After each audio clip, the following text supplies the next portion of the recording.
Olá pessoal, tudo bem? Sou o professor Israel, vamos comentar um pouquinho a prova da FAMERP que aconteceu hoje, prova escrita, né? Questões dissertativas. Bom, no geral tivemos uma prova muito bem elaborada, com um detalhe só que eu vou comentar no final, mas uma prova muito bem distribuída, assuntos muito bem distribuídos, né? De química geral, fisicoquímica, química orgânica. Senti um pouquinho só de falta de estrutura da matéria, embora tenha em alguns itens de algumas questões flertado com isso. Muito bem, vamos comentar rapidamente aqui as questões. Vamos falar a questão 9. A questão 9 trabalhava com quase todos os itens da prova, eles pediam mais de uma coisa por item, né? Então a gente tinha aqui no item A questionamentos a respeito do conceito de substância pura e mistura, e no item B a ideia de concentração dada em porcentagem em massa. Uma questão muito bacana, esse experimento, uma prova colorida, tudo muito bonito.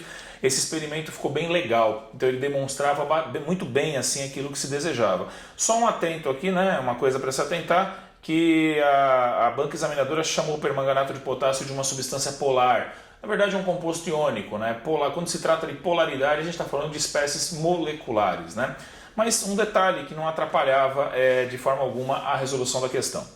A questão 10, ela trabalhava com pedia-se aqui uma equação, né, do gás carbônico com água e a equação da amônia na água, formando o amoníaco, hidróxido de amônio, né? No item B, uma questão de eletroquímica pedindo o agente redutor do processo. Bem bacana a questão, tranquila, uma questão de nível médio, né? A prova de uma forma geral teve nível médio de dificuldade. A questão 11 pedia uma equação de combustão do metano e a geometria, né, da molécula de metano, um clichê, né, geometria tetraédrica nesse caso. E no item B, uma parte um pouquinho mais envolvendo cálculo, né? Tinha que se considerar que 60% da mistura do biogás era metano, calculava-se lá o número de mols de metano até concluir a energia por mol de metano, que era o que se pedia nesse item B da questão, né? A questão 12 dava aqui uma reação de substituição, dava a termia do processo, né, processo ΔH negativo, exotérmico.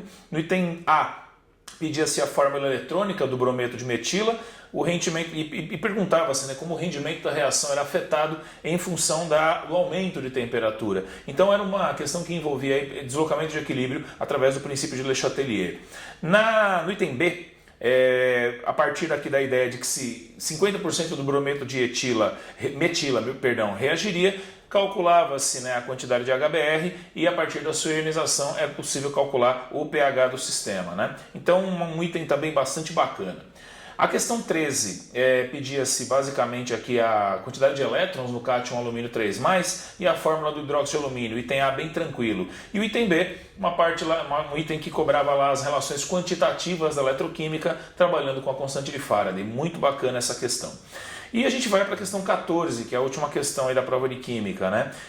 Uma questão, a princípio, muito bacana, trabalhando com hidrogéis, muito bacana. Teve um problema na questão. O reagente 2, que a banca examinadora colocou, e inclusive pediu para que o candidato ou a candidata informasse a função orgânica do reagente 2, a gente tem aqui que a banca cometeu um erro. Tem um oxigênio sobrando nessa estrutura. O grupo está COONH2, quando o correto seria um oxigênio só, CONH2, o que daria como resposta a função amida. Esses hidrogéis, eles utilizam como matéria-prima, uma de suas matérias-primas, a acrilamida, que é a substância que deveria ter sido colocada aqui na prova, né, sem esse oxigênio sobrando. Para você ter uma ideia, né, candidata que está nos assistindo, a função orgânica que de fato da estrutura que foi cobrada, né, que está sendo colocada aqui, que a gente crê que foi um erro, ela nem é ensinada num curso de ensino médio regular. Isso aqui é um éster de hidroxilamina ou uma hidroxilamina acilada. Eu tenho certeza que você está do outro lado aí pensando, nossa, mas o que é isso? De fato não tem que se preocupar. A banca cometeu um erro, a resposta esperada aqui é a função amida. Vamos ver o que a banca vai fazer com essa questão. O ideal seria anular esse item, né? E o item B, muito bacana. O item B não era afetado por esse erro, na verdade, pedia-se a estrutura do copolímero formado quando o reagente 1 e o reagente 2 reagiam numa polimerização por adição. Uma questão muito bonita essa questão 14, a não ser por esse erro que a banca cometeu, provavelmente um erro de digitação, um erro de revisão, né? Deixando aí alguns candidatos em maus lençóis, porque não vão reconhecer a função orgânica aqui, porque não é uma função que é trabalhada num curso regular, num curso de ensino médio.